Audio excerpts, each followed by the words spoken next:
So let's get started then. Hi, everybody. I am Mike Cohn, and thanks for joining me here today. Welcome to How to Write Better User Stories in Less Time with Less Aggravation, the 3 surprising techniques of top Agile teams. First off, I want to make sure you're in the right place. This webinar is going to be perfect for you if you believe in the value of user stories, but perhaps you're struggling to make them work. Or if your user stories are inconsistent and you'd love a more systematic approach to writing your stories. Or perhaps you're not always sure how to split an epic, a big story, so that you can complete the stories within an iteration and show progress that stakeholders actually care about. Or perhaps you're under pressure from team members to answer all questions about a story before they'll even begin working on that story. Finally, the webinar is for you if you want to know more about user stories so that you can coach others and even overcome their resistance to user stories. Let's talk about the things you're going to learn today. First, you're going to learn how to stop day-to-day emergencies and kind of yelling stakeholders from derailing your progress during an iteration. You'll learn why you need 1 or 2 clearly defined goals every quarter and how to decide what those should be. And I'll give you a step-by-step way to plot stories so that you can prioritize them more quickly and clearly communicate to stakeholders what you intend to build. You'll learn the real reason Agile teams should split user stories and focus on being potentially releasable at the end of each iteration. You'll learn why too much detail is worse than too little and how to achieve the sweet spot of just enough detail, just in time. And I'm going to let you know how you can get access to a full video course I've got on writing better user stories. We're going to cover a lot of things today. And I know that user stories is a huge topic. It's one that creates real problems for many Agile teams. At the end of the training, I'm going to tell you how to get access to the full video course I've got on writing better user stories. That course goes into a lot more detail and has practical walkthrough examples to make stories clear and easy to use. In fact, we get a lot of feedback that say that tools and techniques in that course have given people the confidence to guide and coach others on the subject of stories. But even if you're not interested in that full class, today's training session is packed with lessons you can take away and apply immediately. But if after all the valuable information we've crammed into the hour or so that we have together today, you feel like you could use a little bit more help and ensure you just kind of nail user stories, I don't want to leave you hanging. Be sure to stick around until the end. I've got some really special bonuses for you if you do. So stay with us here until the end and I'll share those bonuses. I've got about an hour planned, and then I'll stay on and answer questions you have about user stories. I'm joined today by Hunter Hillegas, who is the CTO of Mountain Goat Software. Hunter is going to quickly tell you how to ask questions here, and then we'll get right into it. Hello, folks. Yes, so you should see a submit a question button down there at the bottom. So that's what you can use to ask a question. Should appear under your video. Couple notes on the questions. We do appreciate if you can be concise where possible. That really helps us out. Also, today's session is focused on user stories, so please do keep your questions on that topic. We really appreciate that. Other than that, I think that's mostly it. Just a quick note. I think some people had some issues with some connections and VPNs and whatnot, so I would recommend might turn those off if that's a problem for you. So. Hopefully that helps. Other than that, I think we're ready to go. Thank you, Hunter. And we are recording this, correct? We sure are. You hit the record button. I always tell when they ask me, I always tell people that we intend to, but if it's up to me, there's always a chance I forget to hit record. If you signed up in advance, you should have received a workbook in an email from me. It's just something we put together to help you take notes. If you don't have it, you can go to betteruserstories.com/workbook and get the workbook right now. I want to tell you how dramatically user stories helped with one of my clients, but I need to start by sharing how I became obsessed with user stories. I've only told this story a few times. I tend to only tell it during this webinar, but I want to share it to give you a little insight into why user stories are so important to me. Back in the early days of Agile, Scrum was the original Agile framework, and Scrum's product backlog was treated kind of like a junk drawer. You know that drawer we all probably have in the kitchen. The product backlog was the place you just threw all the things you needed done to a product. In those early days, teams didn't do product backlog refinement. They didn't write user stories. And I started to notice that my teams who treated the product backlog more seriously did better. Treating the product backlog more seriously could mean any number of different things. It could mean spending time keeping the backlog prioritized or making sure that the top items were small and well understood, something we call refinement these days. I simply noticed that teams who treated the product backlog as something more than the junk drawer where they threw things to be done, those teams were more successful. Around this time, I stayed home from sick work one day and I read Kent Beck's Extreme Programming Explained book. It's a great book, and it introduced the world to the idea of user stories. And I couldn't wait to get over my cold, get back to work, and share the idea of stories with one of my teams. Here's a photo of part of that team. One of our team members was a train nut. He absolutely loved railroad cars. And he told us about something called the National Hand Car Races. These are those cars that sit on railroad tracks, but you manually pump a bar up and down to get them to move. I always think of them in Bugs Bunny cartoons, or maybe it was Roadrunner cartoons. Anyway, these hand cars are a blast, and we entered the National Hand Car Races, came in second place, which was kind of fun. But back in the office with this team, I told them about what I'd read about user stories in Kent Beck's book. The team gave them a try, and they worked phenomenally well. After that first success, I introduced stories into other teams at that company and then to teams at other companies. Just about every team had struggled with its product backlog, and with stories, I'd found a way to ease those struggles. With user stories, a team kicked its project off on the right lightweight manner, and that let them stay agile for the whole duration of the project. As an example, here are the results from just one of those early teams to adopt user stories. The first column was a semi-agile project that had used use cases. The second project was an agile project with user stories. The first row shows the size of the projects, and you can see in that row that more functionality was delivered with user stories. The third row shows that the team did this more functionality in 1/10 of the person months. Getting good with user stories really benefits an entire project.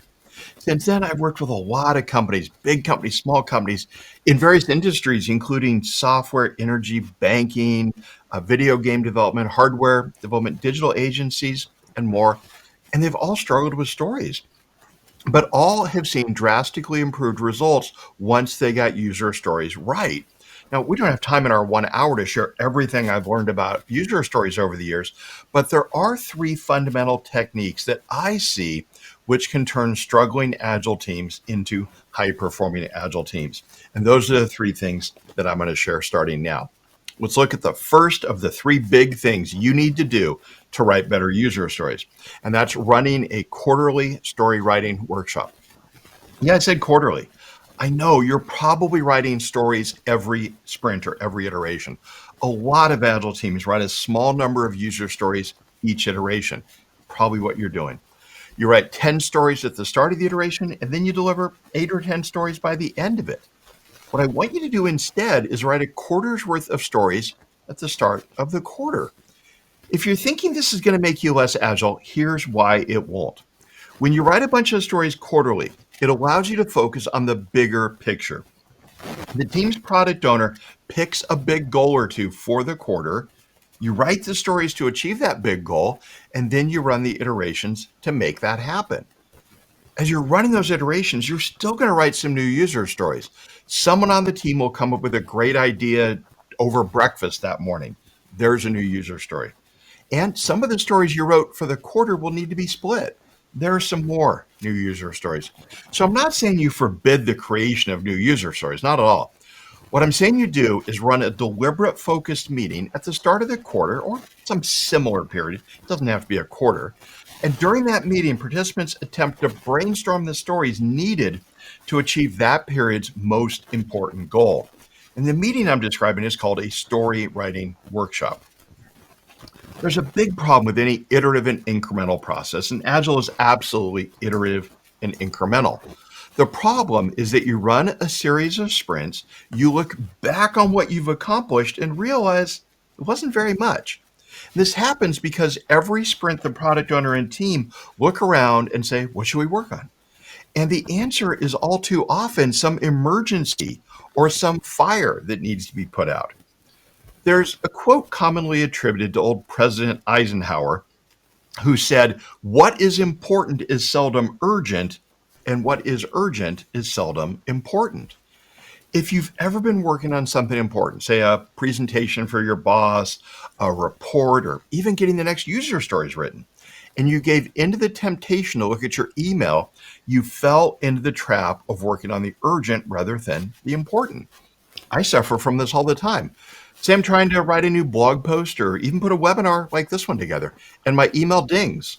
I think, oh no, someone needs me, and I stop working on the important thing to instead work on the urgent thing, the thing that dinged and got my attention. When I do that, I'm giving into the urgent rather than staying focused on the important. And this is a problem for Agile teams, and Agile teams fall into the trap of working on the urgent rather than the important all the time. It happens because of an overly short planning horizon. Every sprint, the product owner chooses the most important things for the team to work on. But sometimes the important thing to work on is not the most important, is not the thing that stakeholders are yelling about, right? We get our attention diverted by what stakeholders are yelling about instead of staying focused on the important. And this problem gets worse when a team writes new user stories every single iteration. This short-term focus from writing stories each iteration causes the product owner and team to give into the temptation to work on the urgent rather than the important. And when that happens, the team doesn't deliver all the value it could. Stakeholders become dissatisfied. They're not getting what they thought they would.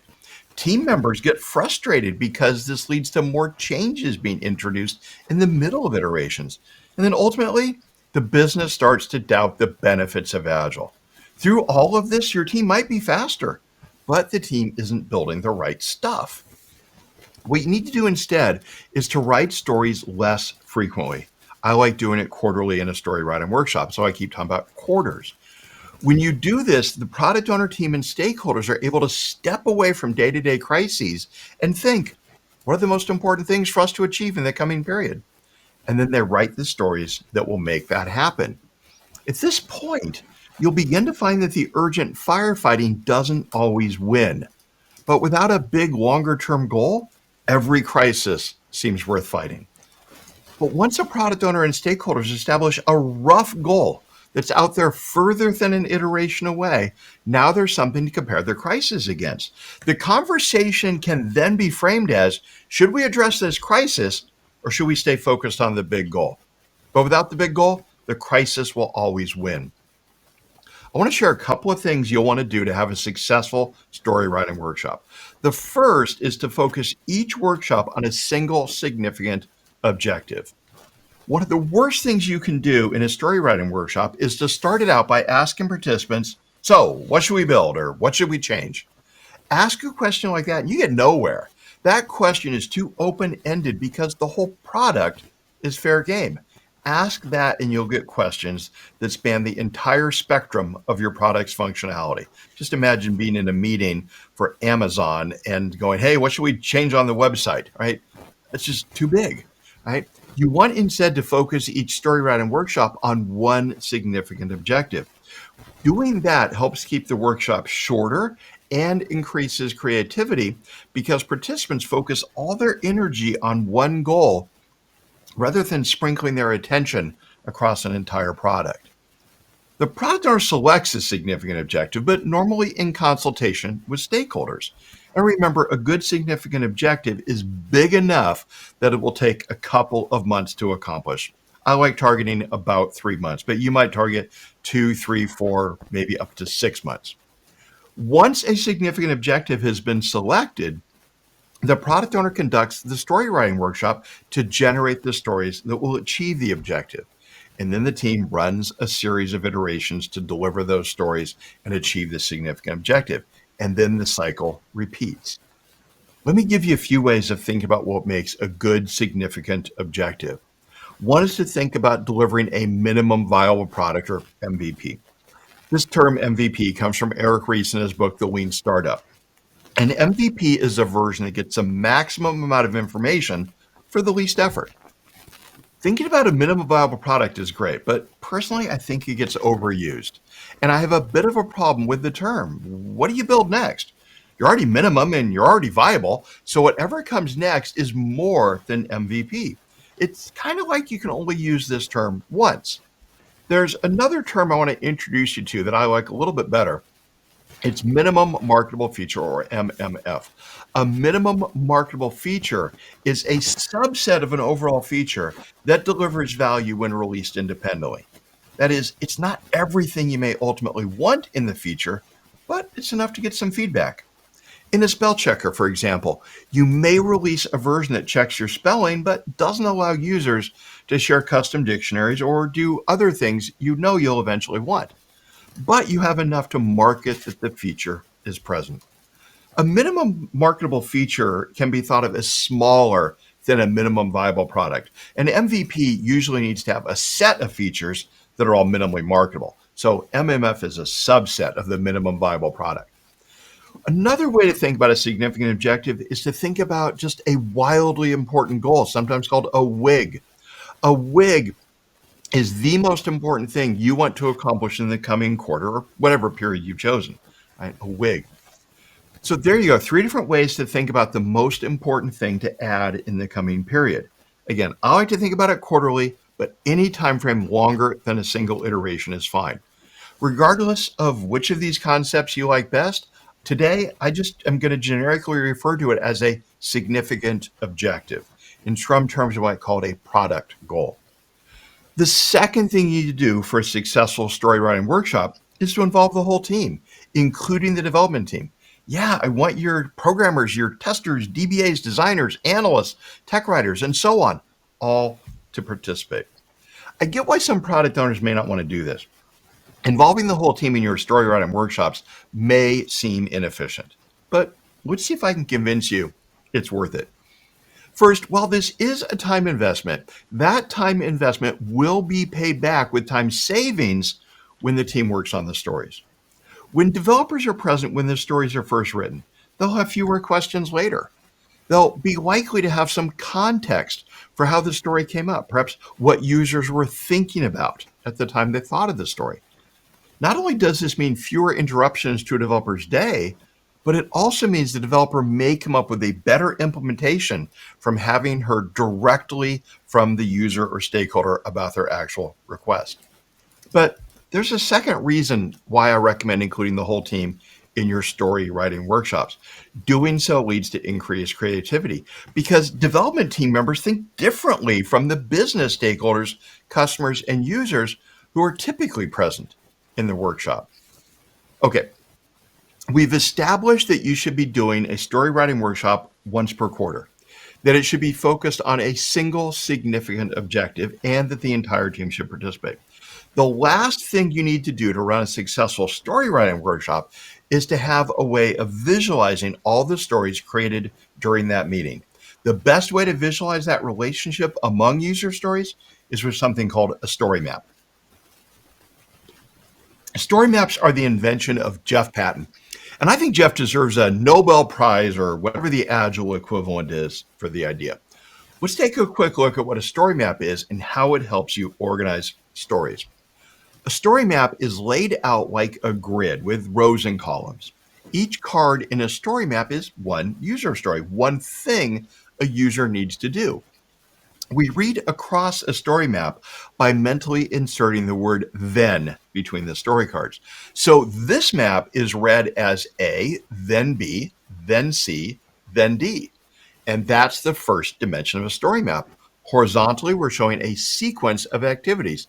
First user does A, then the user does B, and so on. Now, don't treat the sequence of stories on a map too literally. Here I've shown the user doing A, then B, then C, but some users might do C before B. Don't obsess over it when you're creating a map. The goal is just to create what you think is a logical sequence. As an example, think about Facebook. When I visit Facebook, it's normally because I want to post something. But after that, I check my timeline to see if my friends are up to anything interesting. So my Facebook usage looks like I've shown in this map. Log in, post, then check timeline. Your Facebook usage, however, might be the opposite. You check your timeline, before you post. And someone else may never post at all. So some steps can be optional in the sequence on a story map. There's really no universal way of showing optionality on the story map. If you're really worried about it, you could use different colored cards for mandatory and optional steps, or you could draw a little symbol on some cards like I've done here. I find it best, however, to just not worry about it. A story map is not meant to be that detailed. We want to keep them simple so they're easy to use with our stakeholders and users. It doesn't matter in this example how I sequence post and check timeline then. Just do it in the order that you think makes sense or that you think will be most common among your users. The second dimension on a story map is down. We read down a story map by mentally inserting the word or between cards. So the first column of this map is read as first the user does A1 or A2 or A3, then the user does B1 or B2 or B3 or B4, then C2, C1 or C2, and so on. So across a map is showing a sequence and down a map is showing alternatives. We read across with then and down with or. The alternatives should be stacked in priority order, the most important at the top of the column and the least important at the bottom. So this map is saying that A1 is the most important option in the A column and A3 is the least. What this means for an Agile project is that if there's enough time, the team will develop A1, A2, and A3. But if there's not enough time, the team might only do A1 or maybe A1 and A2. Let's make this more concrete with an example. When I was making these slides, I stopped to have dinner. I ordered from a food delivery service that picks up at nearby restaurants and would bring me a meal. Let's take a look at a story map for that. To order my meal on this site, I had to pick a restaurant, then select my food, then decide how I'd pay. Then finally, I could add a tip and confirm my order. At the highest level, I've just described the whole product, but we want to go deeper than that. So in a story writing workshop, we would engage participants in a discussion about how users pick a restaurant. And let's say we come up with two approaches. A hungry user can browse the full list of restaurants on the site, or the user could pick from a list of restaurants the user has ordered from in the past. And so cards for those stories have been added to the map. Participants then turn their attention to selecting food items for the meal. And they decide there are three ways of doing that. First, selecting one or more items from the full menu. Second, reordering items from past orders. And third, a list of the most popular items at the chosen restaurant. These first two columns are a good example of showing priorities on a story map. I placed full menu as the first item under select food because it's my top priority. If the team working on this product only has time to develop one of those three approaches, I want them to show the full menu. I put past orders second because that's how I frequently order. But if I can't see the full menu the first time I place an order, I won't have past orders. So that's why full menu has to be first on the list, in my opinion. And as the third priority, I decided it would be nice to show the most popular items at a restaurant. I find that helpful sometimes when I've never ordered at a given restaurant. And here I've added the detail for searching how the user will pay, adding a tip, and confirming the order. I want to explain why I made the top row blue. The cards in the top row are probably not stories that will be implemented. They're more like titles or labels for the functionality below them in the map. For example, pick a restaurant is a story, but it has two sub-stories. Pick a restaurant by browsing and pick a restaurant from past orders. The team will not grab the pick a restaurant story and go develop it. They'll pick one of its sub-stories. So it's often useful to think of the top row as titles. Some tools call these top stories epics, themes, or other terms. I've largely given up on those terms as different tools use the terms inconsistently. Now that I've explained the top row, I want to add another row on top of the top row. Here's why. Sometimes a story map can get huge. You could have 100 or more columns if you're mapping something extremely involved or you're mapping it in a very detailed way. With a story map with 100 columns, it can be very hard to find the column you're looking for. So sometimes it's useful to add a row above there that's kind of like a table of contents into the map. The cards up there indicate where different bits of functionality begin. You can see here I've added a card indicating that ordering begins in the first column and that checking out begins in the third. You don't need to do this, and I wouldn't do it on a map with 5 columns, but you might find it handy if you have perhaps more than a dozen columns in your story map. There's a lot more you can do with story maps. You can use story maps to plan and communicate roadmaps of what will be delivered in future releases, and you can nest one story map inside of another, and more. Let's recap these first 3 tips within our first bigger tip. We've got 2 more big tips to come. So these are kind of 3 sub-tips here. First, focus on a single significant objective. 2, involve the whole team in writing stories. 3, visualize stories with a story map. If you can start doing story writing workshops the way I just described, once a quarter with full team involvement, focused on a single significant objective, you're going to see positive changes. Your team will be able to stay focused on important work rather than work that is merely urgent.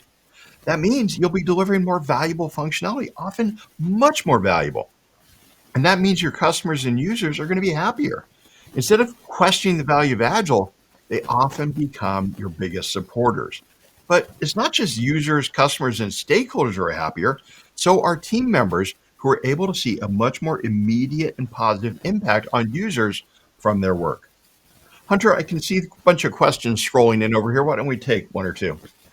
Sure. And just a quick note, I know some people had some connection issues. Some of it seems like it was maybe VPN related. I actually asked the vendor here to take a look at it, and they're looking at that behind the scenes while we're going on here. And it sounds like, fortunately, it's working well for most folks. So I appreciate you sticking with us. And anybody that does get real stuck, we will have that video for you too. So let's get into some couple of questions here about story mapping. And the first one is from Charles 3. What are the best online tools for doing a story map? The best are Avion, avion.io, featuremap.co, storiesonboard.com, and cardboard like Amazon box, cardboard it or cardboard IT. I don't know how they pronounce it, but cardboardit.com. Those are the 4 that I would look at. Those are all story map aware. You can also do things in any of the generic whiteboarding tools, Mural, Miro, Concept Board, Stormboard, Lucid, Spark, Whimsical. You can do it in any of those tools. You can also do a little bit more than you might think in something like Google Sheets. Because it's just columns and rows, Google Sheets, right? So we can do it there. A little harder. You can't really drag and drop as well. You got to cut and paste, but it does work in Google Sheets. All right, some great suggestions. The next one here is from Don K. One of the values of Agile is being able to pivot when strategy shifts or an MVP showed requirements or assumptions were off target. This could impact the user stories written once per quarter. How do you account for this? Absolutely. I don't want to go against the idea to pivot when we have more information, but we still want to know where we're headed, right? It's like the old Alice in Wonderland quote: "If you don't know where you're going, any road will get you there." So I want to have a vision, right? I want to know where we're headed. What are we trying to do? Where are we going with this product? And as we start going towards that product, we need to be very open to learning new things. And when that happens, it will be wasteful to have done the 90 minutes, which is typically what I advise for a story writing workshop. 90 minutes, maybe 3 hours if you're brand new, first few times. Maybe 2/3 of that is wasted because we're not going to do the stories that we wrote there. But it's still the things that we learned is what helped us make that pivot. So I don't consider that necessarily very wasteful at all. So remain open. Thanks for those questions. We've got a bunch more that we'll get to. Some great user stories questions coming up in just a little bit. I have as long as we need to answer user story questions after the webinar, so we'll stick with it. You probably do have a lot more questions, including some about how to run a story writing workshop. In the full course I cover story writing workshops in a lot more detail. For example, I cover how long the workshop should be, who should participate, what you need to do the day before to get the best results, what the agenda should be, and more. story writing workshops really are a powerful process that can transform the productivity of your team. In fact, one member of the course used story writing workshops and with a distributed team with Zoom, and in just 4 hours, his team was able to find work for 3 releases, all going out about 6 months, and all pointing back to one significant objective. Our next tip for writing better user stories in less time with less aggravation is to master the art of splitting user stories. And that means getting comfortable splitting stories that demonstrate progress, even if sometimes the result is not truly shippable. You know that splitting stories is important. Agile teams try to finish what they start each iteration, and that's hard if your stories are big. But you also know that splitting stories is challenging. Splitting stories is hard for a number of reasons, including it's hard to know when a story is small enough. Every story is different. We're often splitting a story with incomplete knowledge of what's needed, and we're trying to split stories for the next iteration while still busy during the current iteration. So teams do the best they can. But this means they often end up with stories that take more than one iteration, or they end up with inconsistent, unpredictable velocity. And they have a harder time planning new iterations, especially if planning based on velocity. And they have disappointing sprint reviews because work isn't really done. Most of these problems are caused by a single thing, and it's not a lack of experience or skill in splitting stories. It's a misunderstanding of the goal in splitting stories. Teams split stories so that they can gauge their progress. Software developers, in particular, are horrible at knowing how done they are with something. There's a whole joke in the software industry called the 90% syndrome. The 90% syndrome says that a software product is 90% done for 90% of its schedule. Think about asking the developer, how done are you? And the developer says 90%. You think, great, you go away, you come back a week later, you ask the developer how done they are now, and they again say 90%. What's going on? Is the developer just lying? No, but when you first asked the developer how done they were, they sincerely thought they were 90% done. A week later, the developer is still 90% done because they realize the problem is actually bigger. This doesn't happen because developers are evil, lying jerks. It happens because estimating how far done we are with something is notoriously hard. In Agile, we make it a lot simpler. We don't estimate percentage complete. We simply want all work in one of two states: not started, done. That's easier. We're pretty good at knowing when we're done with something, and we're really good at knowing we haven't started it. So the goal of splitting stories is to make this assessment easier. You want each story small enough that the team can finish it within an iteration. If you do that, assessing not started versus done is easy because by the end of each iteration, all work is in one of those two states. A second goal in splitting stories is to do so in a way that each story truly represents progress. The Agile Manifesto includes the principle working software as a primary measure of progress. This means that stories we split still have to deliver value. Right? We're not going to split out a separate analysis story, a design story, a code story, and a test story. Each story has to deliver working software. But this is where teams get hung up. When teams hear Scrum phrases like potentially shippable product increment or potentially releasable, it's almost as though they don't hear that first word, potentially. And this is where teams go wrong. Potentially shippable or potentially releasable are not the same as truly shippable or truly releasable. Once you get used to that, splitting stories gets a whole lot easier. Let's take a look at a couple of examples. First, let's suppose your team is developing this home finder website. We have a story of something like, as a prospective home buyer, I can search for a home based on its size, number of rooms, status, type of home, age, and amenities. Our designer tells us that the user interface to all of that is going to be at least moderately involved to build. And from all the combinations that can be selected, the database search is going to be challenging to get perfect and to test. So we want to split this story up. The team talks about various splitting options, but none of them seem to result in anything potentially shippable. One team member suggests building just the user interface in the first iteration. That's not potentially shippable. Who wants a screen that doesn't do anything?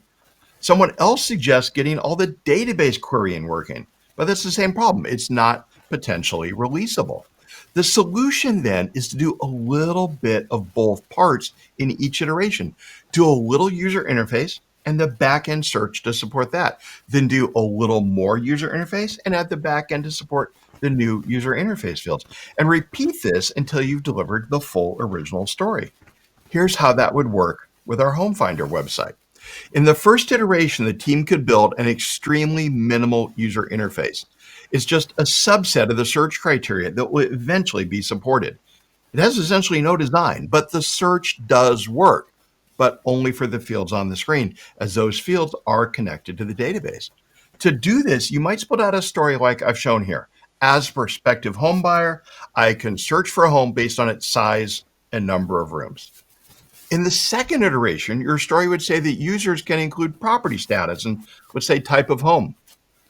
The team would then deliver this story by adding those fields on the screen. And you can see here that the user experience designer has, by this iteration, had a chance to design the screen, so it's no longer boring.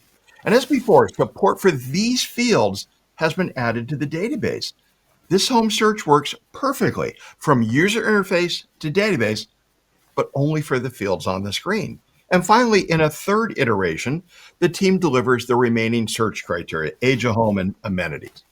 Those fields are added to a fully designed screen along with the database search to support them.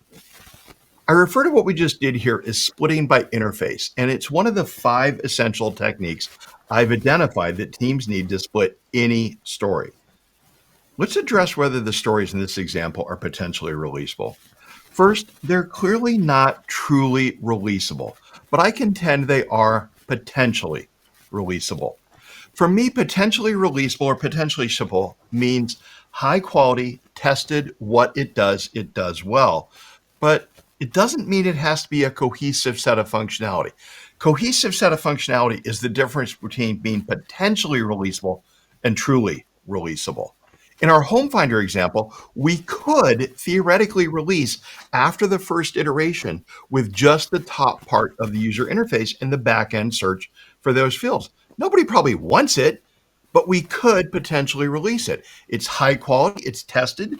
What it does well. It just doesn't do enough to be worth releasing. So when you split stories, remember the goal is to be potentially releasable. Don't forget that word potentially. Let's look back at another example and see how we might split it. A few years back, I was working with a hotel chain and building software that would recommend prices for hotels in that chain. There were more than a dozen factors that needed to be considered in setting the price of a room. These included how full is the hotel already, the day of the week, how well reviewed is the hotel, how much are similar hotels charging, and more. All of these factors were mixed together and a fancy algorithm would recommend a price. A lot of the data was pretty easy to get. The day of the week, for example, very easy to get. Other data was a little harder, but still pretty easy. For example, how busy the hotel was last year on similar dates. That was pretty easy to get. But some of the data was hard to get. The prices being charged by other hotels was hard to get. Some pricing data was accessible through an API, but other data was got only by screen scraping it from various hotel websites. And the screen scraper had to be tailored for each different hotel's website. So the team could not fully implement the story of, as a hotel manager, I want to see recommended prices for rooms in my hotel. They couldn't do that in one iteration. So here's how we split it up so that we were potentially shippable each iteration, even though we were not truly shippable until near the end. In the first iteration, the team implemented a story about developing the algorithm. And they implemented stories that provided some of the easier data into the system. But they didn't implement anything about seeing the rates for rooms at other hotels. What the team did was basically fake that in the system. The algorithm needed to know the cost of nearby hotels. And instead of doing all the hard work of getting that price, the programmer just hard coded it to say that nearby hotels always cost $150. This means that the result being generated by the algorithm would be worthless, 100% worthless. The hotel manager would not be able to use the number. But this was an incremental step forward. It was potentially shippable. Now, don't panic. No one had any intent of delivering the software this way. No manager was going to be shown bad price information. But think of how much easier this made it to test the work of that first iteration if the price at other hotels was being held constant. If that price was being screen scraped off some other hotel chain's website, it would have been much harder to make sure other parts of the algorithm were working correctly. So, yeah, this was potentially shippable in that it was high quality, well tested. What it did well. But it wasn't a cohesive or complete set of functionality yet. And in the next iteration, the team developed the stories to get competitive prices from a couple of data vendors and to screen scrape their own data from some, but not all, chains. The output prices were now getting better. They weren't perfect yet because hotel ratings were not being considered, for example. If our hotel is rated at 4.2 stars on TripAdvisor and the other hotel is 3.9 stars, we might be able to charge a little bit more than the other hotel. And that consideration wasn't added until the third iteration. I hope you can see here that in each iteration, the team was developing something useful. They weren't just writing documents. Instead, they were developing some portion of a bigger set of functionality. Each story they split out could be assessed as done or not started. Remember, I said we find that easy to do, but we struggle to determine that a bigger story is 85% done. In this example, the team was splitting stories by the rules that were to be implemented for that story. Splitting by rules is the second of 5 techniques I mentioned that I've identified that will help you split any user story. We don't have time today to go into all 5 of the story splitting approaches, but I've shown you 2. In a little bit, I'll tell you where you can learn more about the other 3. If you're able to get your team thinking about the goal of splitting for each iteration, you're going to find it much, much easier to split stories. That's going to save you time in backlog refinement and in iteration planning meetings. And that's going to give you more time developing, so be much more likely to delight your customers.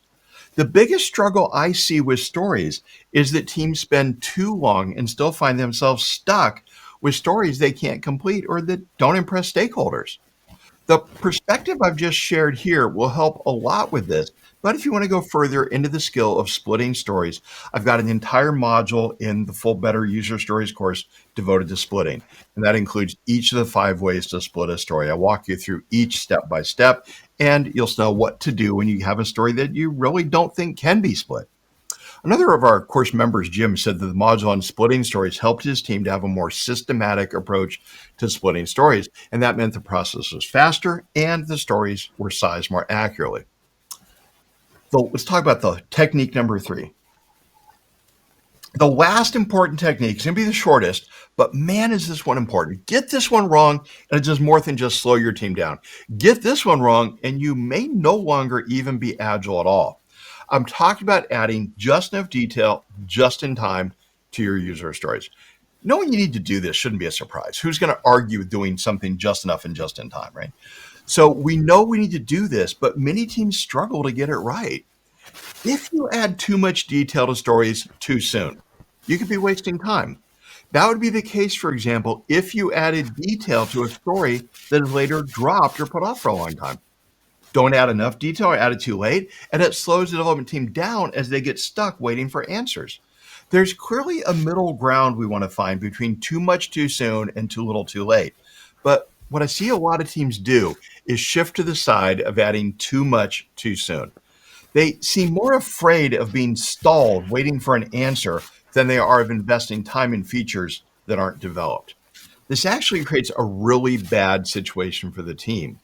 What happens is that team members will want to know all of the details about any story before they start on that story. This bad habit can begin for a number of reasons. For example, it could start because the team is under pressure to provide perfect estimates, or because team members aren't comfortable with uncertainty. These situations lead to a team trying to answer all questions about a story before they're willing to start development on that story.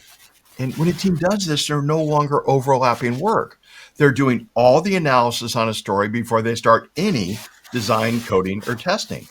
Overlapping work is a central tenet in most Agile processes. It's why we don't have phases in Agile. So to avoid adding phases and to keep your Agile process agile, here's what you need to do. You've got to avoid putting too much detail onto your stories too early. Thinking back to the balance between too much too soon and too little too late, you're better off being on the side of too little too late. If you're over there, it's easy to fix because the problems will be apparent. You'll have team members stalled waiting for answers. That'll lead to too many stories being worked on concurrently during an iteration. It's obvious when you're adding too little detail too late, and the fix is easy. Just start adding a little more detail a little earlier until you feel like you've got it right. It's harder to notice the problem of adding too much detail too early because things appear to be going well. No one is stalled waiting for answers. The answers were figured out before the iteration even started. The problem when we don't overlap work is that time to market starts getting stretched. If you do your job, then give me what I need to do mine, the elapsed time to finish both jobs is longer than if we overlapped our work. And that's the case even if overlapping makes our individual tasks take a little bit longer because of the extra overhead of communicating. The best way I've found to get the right amount of detail in your stories is by asking two questions. The first question is something to ask during product backlog refinement or similar discussions with team members whenever they're thinking about a story and whether they know enough to get started on it. When someone on your team wants to lock down a detail about a story before starting the story, ask, do you need that answer before you start on the story? Do you need that answer before you start on the story?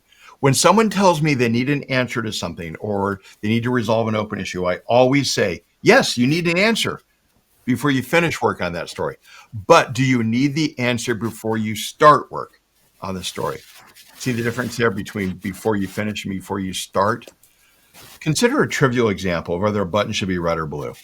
The programmer absolutely needs to know what color to make the button, but the programmer doesn't need to know that before starting on whatever feature requires the new button. So, do you need an answer before you start on the story? Is our first question. The second question is something I ask in every retrospective. Did we get answers just in time and just enough detail? The only way to see how you're doing at balancing too much too soon against too little too late is to ask after a story has been developed. So I like to do that during retrospectives. Whatever you decide by asking that question in this retrospective won't help the team in this sprint, of course, the sprint's done, but it will help them in coming sprints. Teams can fine tune the amount of detail they add to their stories by iterating at that level, by asking this question in every sprint retrospective. There's clearly a Goldilocks amount of detail, an amount that isn't too much or too little, but it's just right and it's added at just the right time. And when you get this right, you're going to spend less time in product backlog refinement meetings and discussions. Team members will begin to embrace rather than fear uncertainty in the form of open issues. And you reduce the amount of calendar time it takes to finish a feature, which will delight your customers. It's not easy to balance this level of enough detail so the outcome is clear, but with enough flexibility for developers and testers to figure out the how. I've given you one technique to test, but I do have a lot more help inside the full course. In there, I guide you through the process of progressive refinement, how to add detail to stories over time. I also share my view of why it's better to use the term conditions of satisfaction instead of acceptance criteria, and I show you how to handle a team that wants too much detail. We've talked at length about the story routing workshop, and you had questions on that, what to do in the workshop, the planning, how to get people involved. We've discussed splitting stories, and I know you're probably worried about being able to split every story quickly and correctly. And finally, we just talked about adding just enough detail just in time, but you're probably concerned about how to make that distinction. That's why at this point, I think the most helpful thing I can do is introduce better user stories to you. Better User Stories is designed to overcome your frustration over your team not delivering the full value you know it can. The lack of stories dramatically improving your team's productivity because you're not sure exactly how to implement stories. And you're concerned that you're not fully invaluable to your team and organization. And your lack of a system or plan to follow to make stories work for you. Better User Stories is a step-by-step system that eliminates the chaos of writing, splitting, and communicating with stories. With it, you can overcome resistance, coach with confidence, and improve your velocity and delight your stakeholders. Here's what you get when you join the course: a complete plan for writing better stories, a personal online dashboard monitoring your progress through the course. Everything's available right now, no waiting. Take the entire course at your own speed. Binge watch if you'd like. We've got over 60 videos on stories, meaning 6 hours of content. Each video is about 5 to 6 minutes, so they're easy to fit in on a busy schedule. And to help out, I've included transcripts, MP3 files, and a PDF of slides for every lesson. We have English captions on all lessons that make it easy to follow along. I've even got 8 workbooks with exercises and ideas in them to help you apply the learning to your specific situation. I've got a quiz in each module so you can make sure you've mastered everything, and you get lifetime access to the full course, including free upgrades whenever I add new material to the course. And finally, the course can add you 10 Scrum education units in the Scrum Alliance and 10 professional development units in the PMI. You can see here the 9 modules of the course. By watching these videos, you'll be able to conduct story mapping workshops with ease and confidence. You'll know exactly how much details are appropriate in a story and how to convince developers why they want endless detail or no detail at all. You're going to see how not everything needs to be a story. You'll learn about job stories and tech stories, 2 powerful techniques that can instantly improve your product backlog. You'll learn the 5 powerful techniques of the SPIDR SPIDER approach for splitting any user story. I touched on 2 in the webinar. The course fully equips you to split any story without struggles. This course has everything you need to be successful with stories and to delight your stakeholders and customers. The cost for all this, the 9 modules of the video course, the worksheets, quizzes, transcripts, MP3 files, more, is $395. And the whole course is covered by a full no questions asked guarantee. If you find the course isn't for you, just email us within 30 days of purchasing the course, and I'll personally make sure your registration is refunded that day. To learn more about the course, just go to betteruserstories.com/webinar. So let's talk about the bonuses. First, during the webinar, we've had a sketchnote artist taking visual notes. I'll send you a copy of that as soon as we can. And I'm really excited about this second bonus, as I think it's something you're going to love.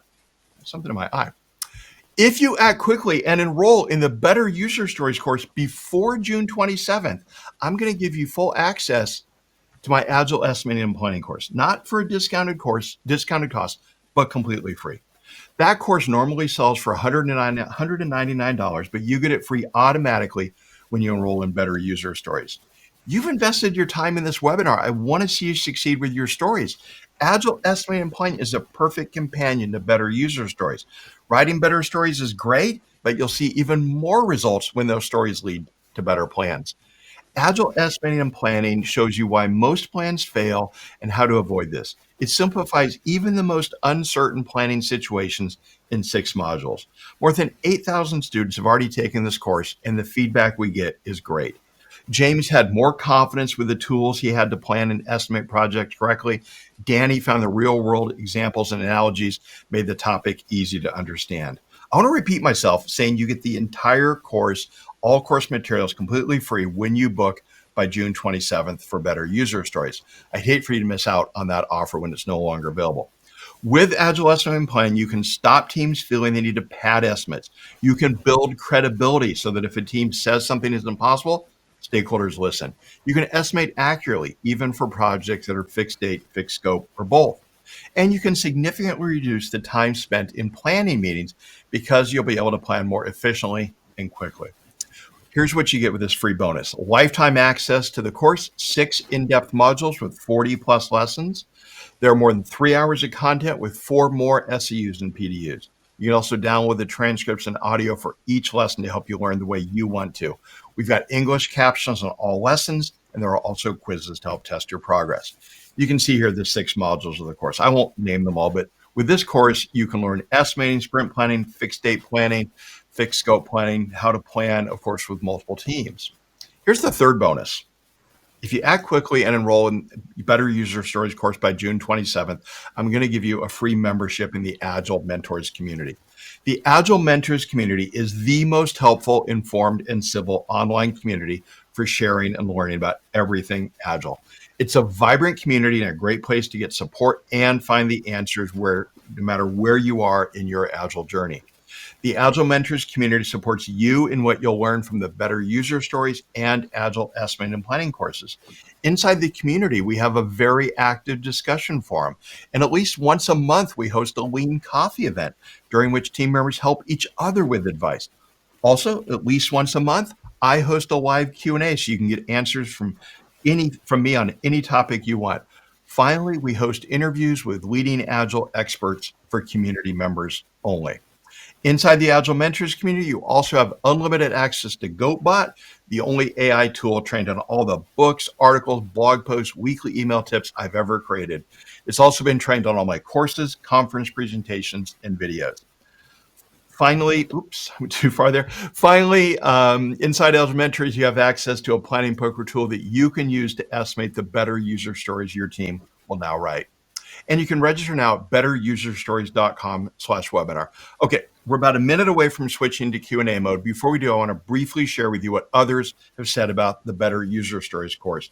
Ken Rubin, the author of Essential Scrum, said, "I frequently refer my clients to Mike's Better User Stories course as a cost-effective, high-value way to significantly improve their personnel story writing skills. Take this course and learn from the best."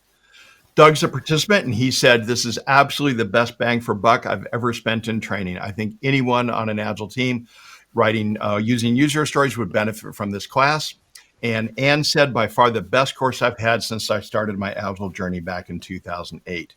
And Eugene said, "Mike is an amazing storyteller with a unique ability of making esoteric topics such as stories magically come to life." So remember, if you sign up within the next week, you get the Agile Estimating and Planning course free, and you also get a free 1-year membership in the Agile Mentors community. You can register at betteruserstories.com/webinar. I want to thank you for being here with me today. I hope you found today's training helpful, and I hope you'll join me inside the Better User Stories course and take advantage of the special bonus to get Agile Estimating and Planning for free, as well as Agile Mentors for free. You can register at betteruserstories.com/webinar. While you're registering for the course, I'm going to stay on and answer additional user story questions. Hunter, I'll turn it over to you. All right. Thanks, everybody. Thanks for hanging with us. We've got some great questions here already. Looking forward to getting into them here. I just do ask that you please keep them on user stories topics. Looks like you guys are doing a great job on that so far. Agile Mentors is a great place to ask other types of questions if you decide to join the course. But let's get into it and do some user stories questions. So the first one is from Kay, who asks, "Do you have a recommended template for technical user stories to ensure developers can understand enough detail to start and finish the work?" Yeah, Kay, there's actually 2 templates that might be helpful. One is a job story template. Job stories shift the emphasis away from users and put it more on the job to be done, the thing that we need to accomplish within a story. And the template for that is basically the same as a user story, but get rid of the as a user, get rid of that part of the template and start with when, right? And so this can work on technical stories because it could be something like, when a transaction exceeds this dollar amount, right? Do such and such. So that's a good approach. And then there is a template for what are called technical stories. And the template for that is to start with a verb, some sort of action word, say what it's going to do and what it's going to do it to. I have an example from a product we built in the past for the NASDAQ stock exchange, which was estimate the closing price of a stock. Estimate the closing price of a stock. Start with the verb, we end with an object. That's going to turn into stock.estimate closing price. So that object thing at the end, there's actually going to be an object in our OO system if you're doing OO development. And so that's right down at the source code level, K, and that can be helpful on those projects. All right. Thanks for that. Just a quick chat question answer. Someone was asking how they indicate while they register to get the bonuses here. If you follow this link, the betteruserstories.com/webinar link, to add the item to your cart and join the course, you get all these bonuses automatically. It's all rolled up into that process. So no need to do anything special if you're using that link. Okay. Next up is Tom. Mike, what factors make you decide to use particular story splitting technique? Tom, normally what I do is I have the 5 techniques handy. And I made them in that SPIDER acronym, SPIDR, no E in SPIDER the way I spell it, so that I could remember them, because I'd seen all these blogs like, 20 ways to split stories. And I can't remember 20 ways. I can handle 5. Maybe I could have handled 7, but I was able to fit everything in 5. And so what I do is I look at the story and then I kind of just go with intuition. I might say, okay, are there any paths? That's the P in SPIDER. Are there any paths through this story? And if not, maybe I'll try the R, which is for rules. I look at the rules. Can I relax a rule? Do a version with a simplified rule, and then do the full rule next iteration. So I think I probably have my personal favorites. I think most of us do. But I mostly just kind of do it opportunistically. I just kind of try what might work. And when you're done, when you've split something, it's not like it's always going to split cleanly into one category. We're going to split it, let's say, by what you and I think, Tom, is a rule. Hunter might look at it and go, it's a path, right? And it's like, okay, maybe it's a little bit of both. So it's not like the rules, the 5 techniques are completely distinct and you end up with clear-cut distinctions like adding and dividing, right? They're going to overlap, and they're more about thinking tools. But what I found is that using those 5 thinking tools, I've been able to split everything that I've come across. All right. Thanks for that question. Sam is next. Sam asks, how would you describe the difference between product road mapping to story mapping? I've seen orgs do this the same way with features. Yeah, Sam, good question. Story mapping should ideally be done without any consideration of time initially. So we're just kind of thinking about, what does a user need to do, right? We're just going to kind of map it all out. And then once we've mapped what we want there, then we're going to start thinking about the time dimension. And commonly what we would do with a story map, you can kind of picture one of the maps back up on the screen here, like a bunch of cards just laid out horizontally and vertically.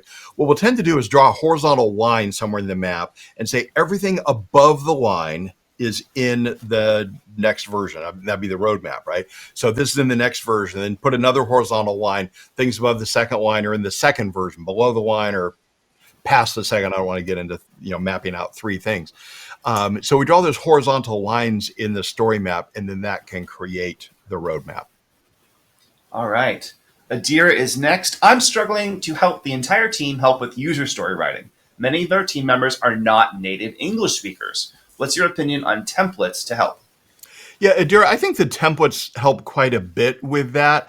I've done this a lot with stakeholders in particular. I just, and I'm thinking of like the times where I get to do it kind of in person, because in person a little bit more fun. And I'll write on a whiteboard in the room, as a blank, I want blank so that blank. Just say, hey, everybody, we're here to fill that in. And so we might start by saying, okay, who are our users, and make a list of people that are going to be in the as a blank part. And then pick one and say, okay, what does this specific user want? And make a list of all the things that they want. And so you can kind of do it both ways, or 2 different ways. And this may help with non-native speakers. I can write one story, write a second story, write a third story, or I can go kind of field by field. Think of a bunch of users. We just wrote the first column a bunch of ways.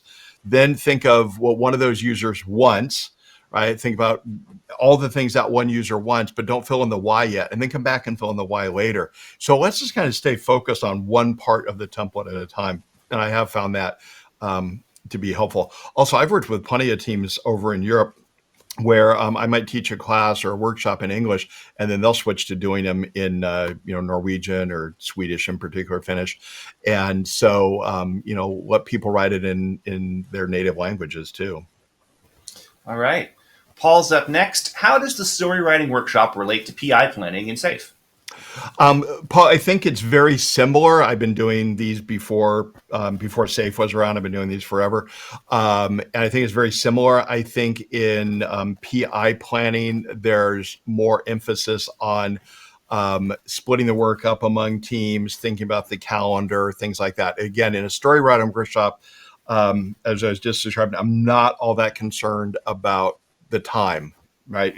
Can we get this done in the next 3 months? I'm just kind of thinking about what users want. And then after that creativity dies down, then we're going to want to split it into timing. So I think the way I do it is a whole lot faster than what SAFe does.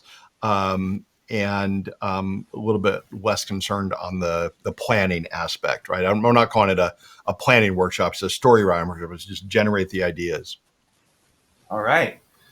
Andy's next. Attended your Scrum Master course and discussed user stories and work stories. I like the explanation and need for both. Any advice for scenarios where product managers insist on user stories, only even when you have to seemingly force the requirement to fit? Yeah. Andy, thanks for being here for this too.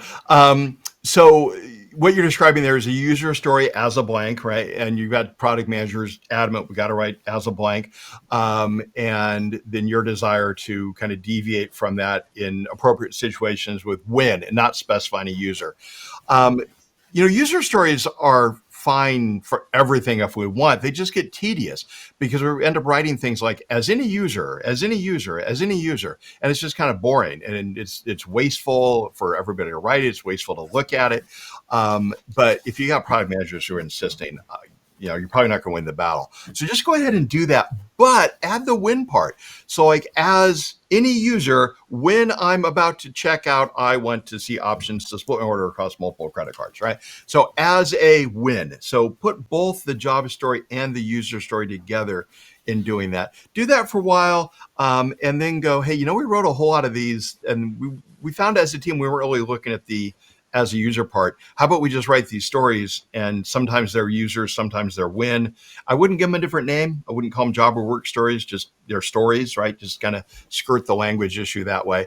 I'm pretty sure if you wrote stories with when this, a lot of product managers wouldn't even notice the difference. And I don't mean that in a bad way. It's just because it's boilerplate. They gloss over it a little bit too. So as long as you don't name it, you may be able to just slip it in too.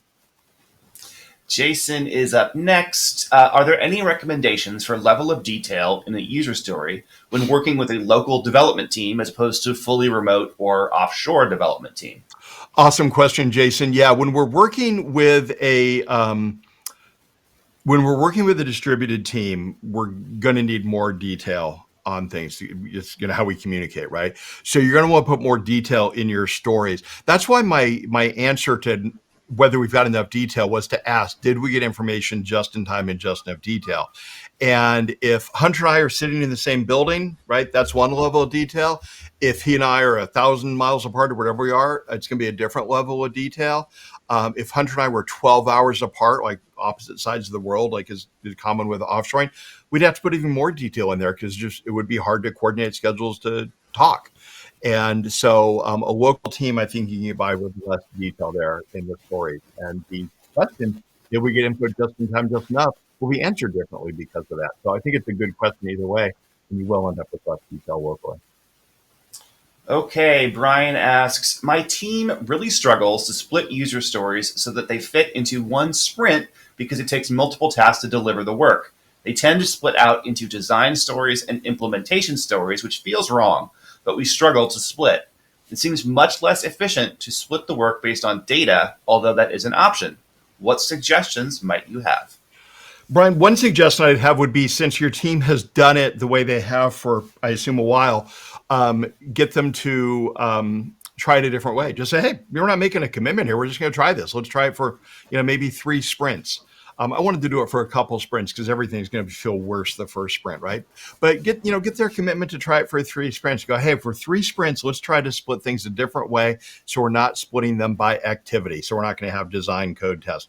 All right, we're gonna split it more functionally, and give it a try. See what they think. I do think you'll be better off splitting by rules. In terms of the inefficiency, absolutely agree. Totally agree with your point of your team's view on that. It can seem inefficient, but here's why it's probably not. What we're going to do is we're going to look at splitting something by the data, supported with this data. Let's say negative numbers in the first version, positive numbers in the second version. Silly, probably, but it's an example.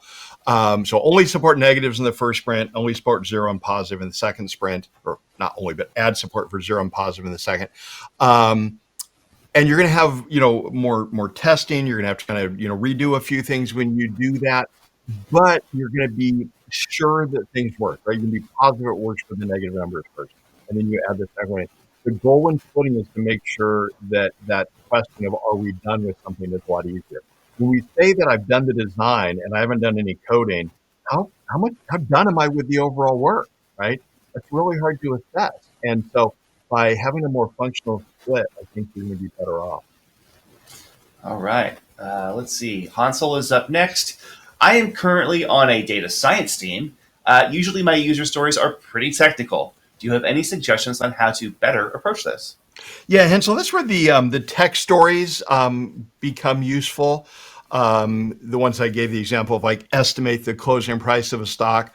Also, I think on a lot of data science applications, the job stories that I've mentioned are very beneficial, and I cover job stories and tech stories fully in the full course. But the job stories I find very helpful on a data science team.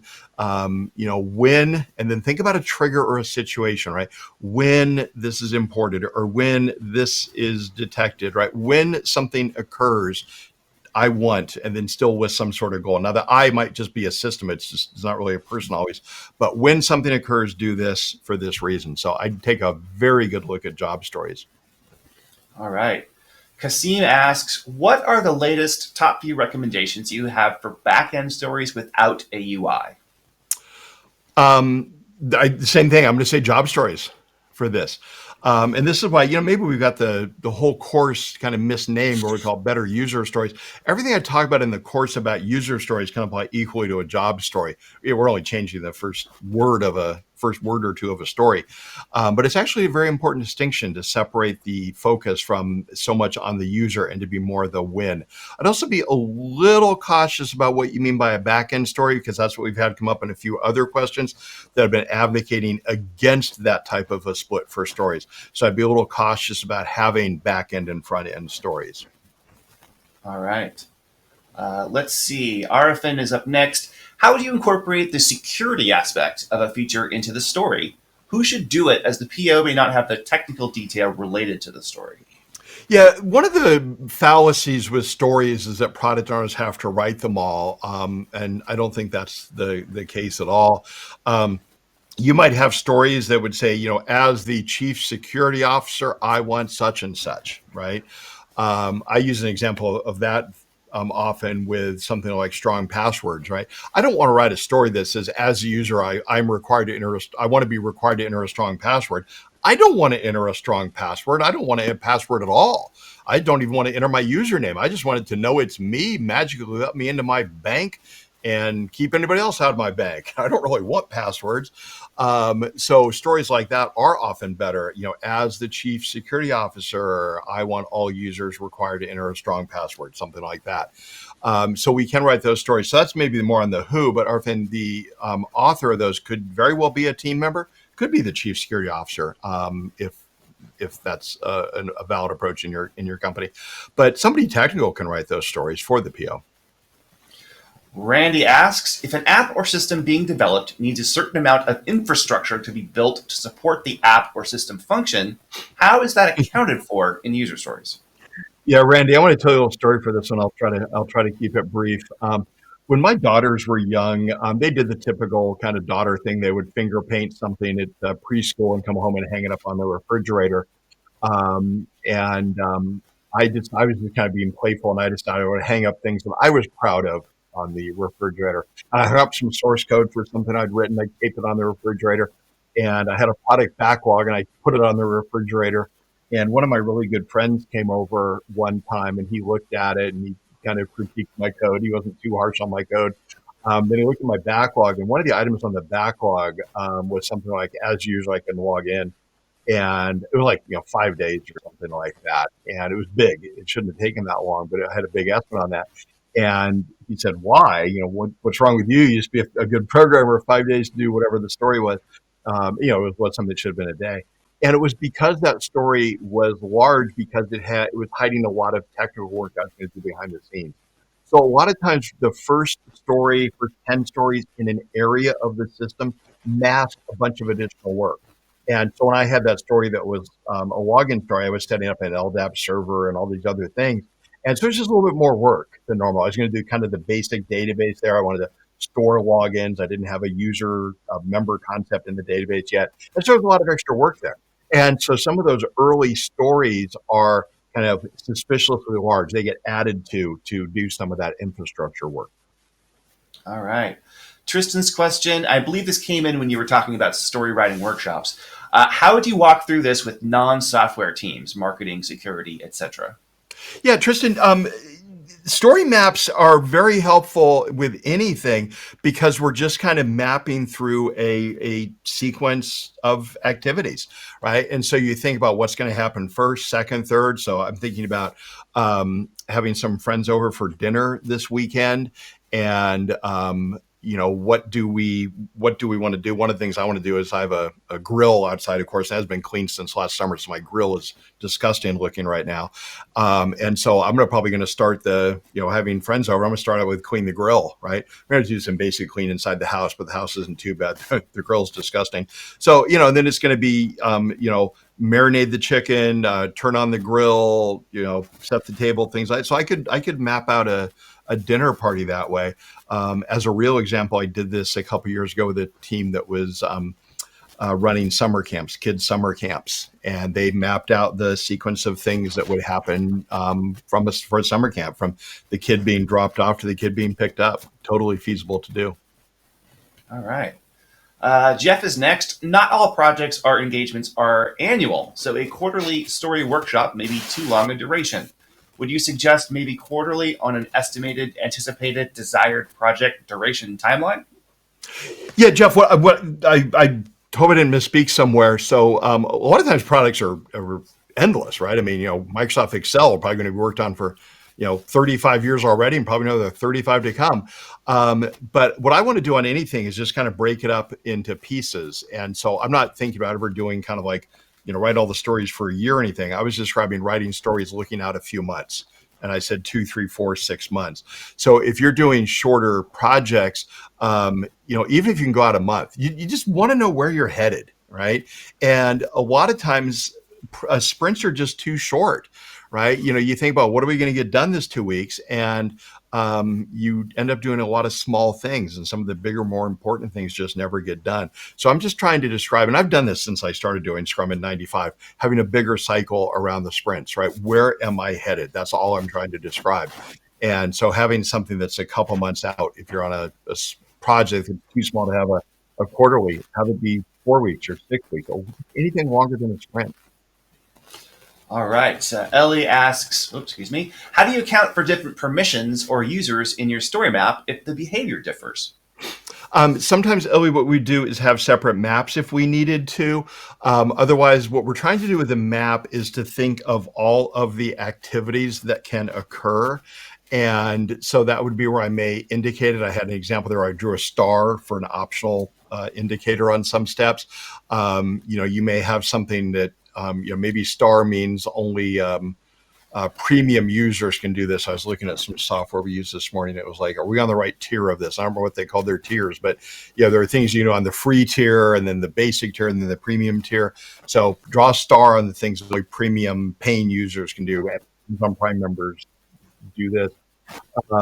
Do that. If you have a very different situation, do a separate map. So if we were doing something like mapping participation in a webinar, we would have a very different map for me. I'm not doing a whole lot. We'd have a different map for all of you who are joined here today, and we'd have a separate map for Hunter because he's doing all sorts of different things to make all this happen. So you can have different maps for the same things if we have very different user types. Okay. Aditi's question, what are your thoughts about acceptance criteria in user stories? Oh, Aditi, I love acceptance criteria on stories. I mean, the acceptance criteria are what let us keep the story short. So we're able to have a very, one, maybe two sentences that describe what we're after. And then the acceptance criteria are the way to add the detail to the story. That said, I love acceptance criteria. That said, I don't want to write them too early, right? Because maybe we don't do the story, so don't write it too far in advance. And one of the biggest challenges I see is teams writing too much, right? They write too much on there. They do it too early. And I also see them insisting that it be the product owner that does all acceptance criteria. And I don't want to make any of those mistakes. Okay. Melissa asks, how does user research fit into the process with user stories? Melissa, great question. I would expect the user research people to be part of a story mapping session. They might even be the ones that run the session. And they might come in with some, kind of preconceptions about what users are going to do, or what goals users have. And then we just kind of have to map that out more into the individual stories that we want to write out, but they might come in with the goals. So they might start out with like, hey, we're going to create 5 maps for these 5 goals that we're going to create. So they'd be a primary participant in story mapping. All right. Ashish's question. We are already involving teams in backlog refinement and sprint planning. Involving teams in story writing will be a burden on the team. What do you recommend? I think it will be too much for the team to handle. In backlog refinement and sprint planning, we're going to discuss these stories eventually. Your thoughts, please? Yeah, Ashish. So first, good that you've got teams in backlog refinement and sprint planning. I applaud that. So keep in mind, I'm describing doing a meeting quarterly. So once every 3 months, we're going to do a story writing workshop. And I said that I'd like to get it done in 90 minutes. I did account for it perhaps taking 3 hours if we're brand new. Let's go with it saying 3 hours. Let's assume it takes 3 hours the rest of our lives. It shouldn't, but let's assume it does. So we're talking about spending 180 minutes every 90 days in story writing workshops. So we're talking about amortizing that across the 90 days, 2 minutes a day. So 15 minutes a week is what we're losing from a team. Most teams that I meet with are spending too much time in meetings. So I bet if I was looking at your team, I'd find ways to shorten some of the other meetings. So I might be able to shorten sprint planning. And backlog refinement is a prime one, for example. Most teams do way too much in backlog refinement.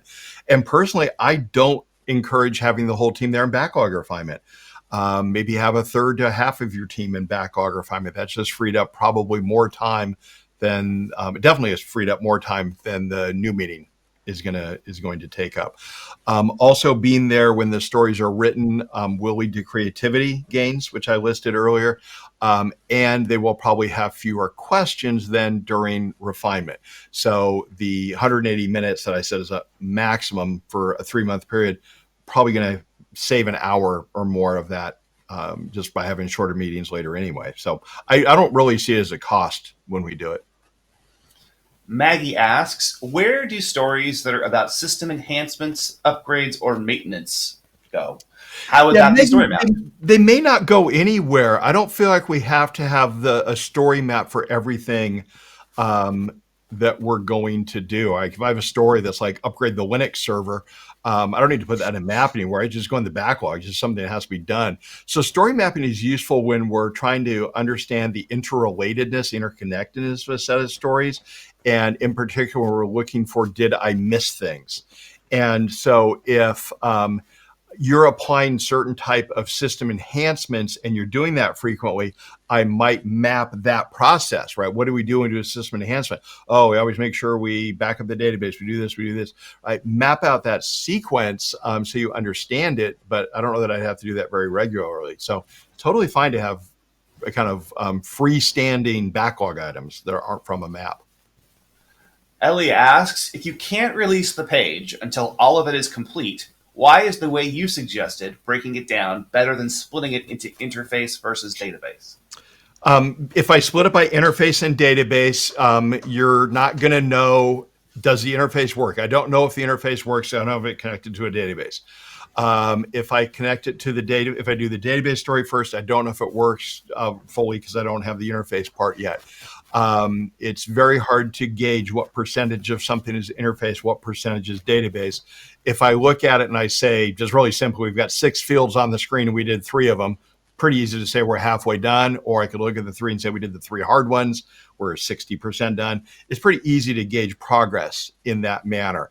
A lot of teams will do, Ellie, what you're describing here, and the interface team will get further and further ahead, or whichever team, and we'll start to be claiming progress on that. And so it looks like we're getting close to a release date, perhaps, when we're not, because we're masking the bottleneck, right? The bottleneck in that case being the, let's say, the database team. So for many different reasons, I'd much rather do an entire kind of vertical slice through the technology stack rather than a layer of the technology stack. Jay Lee asks, in your example of splitting stories, which roles in the story writing team are responsible for identifying how it can be split? That's a great question. I want the product owner typically involved. I don't necessarily say it has to be a product owner job because I've seen too many well-intentioned product owners who will split the stories And what they'll do is they'll split a story into 5 pieces, which is nice, except they leave 99% of the work in one story, right? Because the product owners aren't technical. So what I like to do would be to have the product owner notice the need to split something. Hey, this story is bigger than an 8. We don't like bringing in bigger than 8 into our sprints. Your team might have a different number. Let's get together this afternoon and split who's got time. And then the product owner would solicit 1 or 2 technical people to help out. I don't think it has to be the whole team. 1 or 2 people split it. It can also happen in backlog refinement, which I just said I'd like to have a subset of the team, maybe a third to a half of the team. And then that third to a half of the team can ask questions and can help split it. So kind of a shared responsibility. All right. Arafin asks, how would you write stories for migration projects? For example, you were migrating an old platform to a new one. I may do this, I may not. I've done this both ways on new platforms. If you're doing a whole bunch of new development, I would write new stories, but I would just write the stories that describe the functionality that I need. The fact that it's emulating an older system shouldn't really be important to me. I just want to write, here's what we got to do. I might reference the old system, like, see this screen in the old system, but I would just write the stories about what needs to be done. If it's more migration where it's like we're moving data, or we're moving parts of a system like that, then I may not have stories. I may just say, move this part of the database, move this part of the database, something like that. So don't have to have stories for everything. All right. Katie's question. There we go. In your workshops, do you define the acceptance criteria with the group? And how do you handle needing to provide and stick to estimates as a consultancy for stories without lots of detail up front? So, Katie, I normally do not pursue defining the acceptance criteria during the workshop. If a few come up, I have no objections to somebody just kind of writing them down as a little note on the card. But I'd really only write down the ones that we're going to forget or that are worth noting. I don't want to write down just every little detail because it'll really bog us down. It'll make those meetings take way too long. But I'm going to go back to my example of a strong password. And if the chief security officer says, I need a strong password, it's got to be at least 10 characters, need one of our standard symbols and 3 digits, I might write that down real briefly. But I don't want to get bogged down in adding the acceptance criteria. In terms of estimated as a consultancy, I created a course recently called Accurate Agile Planning, which is exactly about that, because this is how Mountain Goat got started. We were a consultancy, we were building software for people. And we were giving fixed price bids on projects and being very successful with it because we could meet our dates. Whereas a lot of our competitors wouldn't. In fact, it got to the point at one time where I would call up people who I knew had gone with one of the other local contract firms. And I'd call them up about when that project should finish and say, hey, I know you went with this other company. Want to know if you want to have us come in and finish that for you. And they were always kind of surprised that we would know that. But it was just from guessing and knowing that one company never met their deadlines. So it was a skill that we developed. There's a lot of different things you can do to get better at this. But there are probably more that I can go into here. I'd want to draw some slides or something. If you're in Agile Mentors, I talk about that in the Q&A there, or you may want to take a look at our Accurate Agile Planning course. Arafin asks, when we have split stories the way that you showed, the team complains that we have to do repetitive work, especially the test team, because they have to test the whole thing again. How do you suggest we should handle this? I mean, I guess it's because they don't have automation in place. So I would try to get the test automation in place. If we have to retest something and it's simply as simple as typing run test, that complaint goes away. I do think it's fair to consider those complaints in terms of how do we think about splitting the work for a while we're spending the time getting automated. But I would really try to solve the automation problem as quickly as possible, especially on new stories. Maybe you can't go back and automate all the old stuff, but start right off with adding automation for anything new. Just add it to your definition of done. Nothing is considered done unless it includes the automation. You cannot be agile. You can't go at the speed required to be agile if you don't have tests automated. Indeed. Paul asks, As a BA, how important is it to understand the current state of a product while writing user stories for future features? That's interesting, Paul.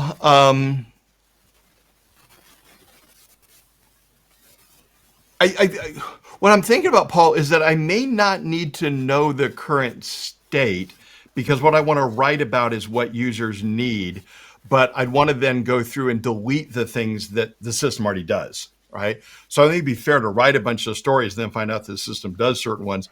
Certainly be more efficient if I could learn about the system up front so I wasn't writing about things that it already did. But I can see some benefit to it in terms of, kind of starting without preconceptions of what this system does. That could be a benefit in certain cases. Brian would like to know, how do you address creating a technical spec in a user story when using a shared development team? Um, I always think of the story as just, trying to grab one over here. I always think of the story as just, the equivalent of a little index card, right? It just says, do this. And to me, it points to a more detailed specification. Ideally, I'd love it to point to a conversation, right? I write this story, give it to Hunter to build. Hunter comes back to me with some questions, right? That's the ideal. That's the lightest way. If I need to convey maybe a complicated algorithm, I might write down the algorithm. Hey, solve it this way, and then kind of attach that to the story. So if you have a technical spec that's needed, I try to keep it lightweight, but I always think of it as being attached to the story. So in whatever tool you're using, just include it as an attachment to the story. All right. Maggie's next. How can I get my business analyst to get away from treating stories as business requirement documents, which tend to be huge? Maggie, one way you can do that is to get them to think of the user stories as the kind of the title of sections in the document they want to write. Right. So just kind of, you can write that big document. That's great. But hey, let's start by writing down all of the headings, all of the sections we're going to have in the document. And that's not going to be small enough yet. If you just write the sections, maybe they're at, we're going to do 15 sections in the document. But then to have them write the headlines in the section, and that's kind of the user story level. So if you can get them to think of the user stories like the headlines or the headings in the document, and so get them to write those and start with those, and then just kind of have the team start going fast enough that they don't have time to write all of those things. So because if you get them writing those 40 headlines or something, the team grabs 7 of them and starts asking questions. The business analyst is going to be busy answering questions rather than having time to write a big document. Lunga asks, my team's biggest struggle right now is splitting the story in dev component and testing component and having each component sized individually. At the end of the sprint, we always find the testing being carried over into the next sprint. Any suggestions? I think the big one is going to be to find ways to make the stories smaller. Because what you're describing here is you're splitting the story and you've got a development task and you've got a testing task. But is there a way to make the story smaller? And so that's where the spider approach with its paths, interfaces, data, rules, if I can split it by data perhaps, and I look at that and go, it's kind of still too big, maybe I can simplify the rules and then I can apply a split to a split. And so I just kind of find ways to go smaller stories. If you can't do that, maybe you need to bring in less into the sprint. The third thing, Lunga, that I describe here would be try to find ways to have the programmers hand it over to testers sooner. A lot of times what happens is a programmer grabs a story and they want to finish the story before they give it to the tester. What the programmer should do is fulfill one acceptance criteria, hand it over to the tester, fulfill the second acceptance criteria, hand it back to the tester. So I'm going to use login again, right? So I got to do a strong password. I code strong password, I hand it over to the tester. While the tester's testing strong password, I'm adding support for remember me button. As soon as I'm done with the remember me, I hand that to the tester. The tester probably tests that very quickly. While they're testing that, I'm writing the forgot password, recover password logic. And so I want to have the handoffs be smaller. So instead of handing off a story, hand off by acceptance criteria. That should solve it. Kieran asks how to write more meaningful stories related to business process as the GWT format is not used by the team. Any suggestions? More meaningful stories related to business process. So GWT is given when then, commonly called the Gherkin syntax. Um, I like that given when then syntax for testing on down. So I'd want to have the testers, if everybody found that useful, write that, but do it for the testing on down, not at the user level. I don't want to expose stakeholders and users to that. It gets too confusing. Kieran, this could be an opportunity here if you're talking about business process to look again maybe at the job stories. Again, I cover those in the course. Look maybe at the job stories. Just start with when instead of as a might be helpful there. Jody asks, you write user stories every 3 or 4 months and they're detailed during refinement, right? Yep. Will that only work for software being developed and for updates in existing software? Are these the only scenarios to apply that approach, or are there other scenarios? Johnny, what I'm describing here is progressive elaboration of requirements, which is a time-tested technique going back decades. So I'm just saying, like, have a goal. Where do you want to go? And then write the stories that will get you there. And then as you start going there, you're going to want to split some of those into smaller pieces. So I don't think this only applies to software. I'm going to go back to the example I started with maybe 15 minutes ago. I talked about a kid's summer camp, and the company hosts summer camps. And so in the spring, they're getting ready for summer camp, and that's things like, air out the cabins, paint the canoes, patch any holes in the canoes, make sure we have enough oars, whatever. And so they might start out with one big story of, maintain the canoes, do canoe maintenance or something like that. And that's a perfectly fine story at a high level. And it might be something that we want to do in the spring before leading into summer camp. But later I would split that story into its pieces. So I think what I'm describing here works for this type of progressive elaboration, works well outside of just new software development. Okay, Roms is next. How to write user stories for a project like infrastructure enablement to deploy vendor applications, especially in banking. Please advise. Thank you. Roms, it might be hard with that scenes, very specific things about this. But I've done plenty of these where we're, deploying commercial off-the-shelf software. And so what we've often done is written user stories for the customizations that we have to make to the software. I wouldn't write user stories for the things that are built into the software. So write them for all the things you think are customizations. I want this report. I need this configured this way. I need it to be in company colors, whatever. Write down all those customization stories. And then work the backlog that way. If you have things like part of the infrastructure, new servers and things like that, I think those belong in your backlog, but I don't necessarily think they need to be user stories. So. Okay, Maggie asks, lots of our stories come from the business that are really big. How to help the team not be afraid of the fact that makes us have too many stories and the PO from saying it's making the backlog too big. Is this about maybe out of splitting? Not sure. Yeah, I'm looking at this. So the team doesn't want too many items in the backlog, and help the team not be afraid of the fact that makes up too many stories. Maggie, this is, again, it's like this progressive elaboration thing, right? I mean, if I have a backlog item of a create world peace, I mean, that's about as big as it gets, right? Maybe I create world peace, cure cancer, right? Those are my two backlog items. I look at my backlog and go, it's really nice. I only have two things on the backlog.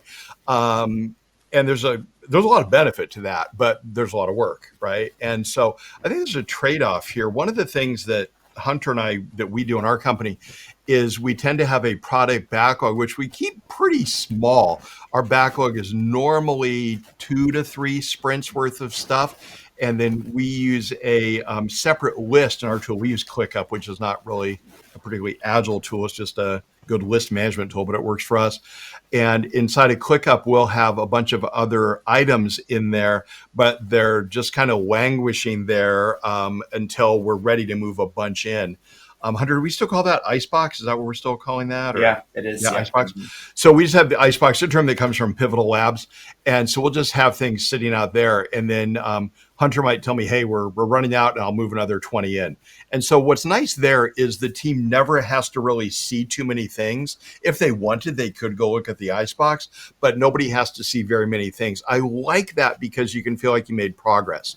If I took all the steps to curing cancer, right, and we turn it into 100,000 item backlog, and we have a team have an amazing sprint, they finished 1,000 items. Let's be silly, they finished 1,000 items. They're not going to notice they made any progress on their 100,000 item backlog. So if a team has a 20 item backlog and finishes 4, like, hey, it all fits on one screen now. Awesome, right? And so I want a team to feel progress. And so I do like keeping it small. And so we use that Icebox to maintain the rest. That way they're not in their face. All right. That was our last question. Okay, great. Well, thank you all for being here. Appreciate it. And do remember, if you sign up for Better User Stories by June 27th, you get access to the bonuses of the Agile Estimating and Planning class and the Agile Mentors, the community thrown in there for free. So do sign up by the 27th, and I look forward to seeing you inside the community and the course. Thanks, everybody. Bye. Thanks all.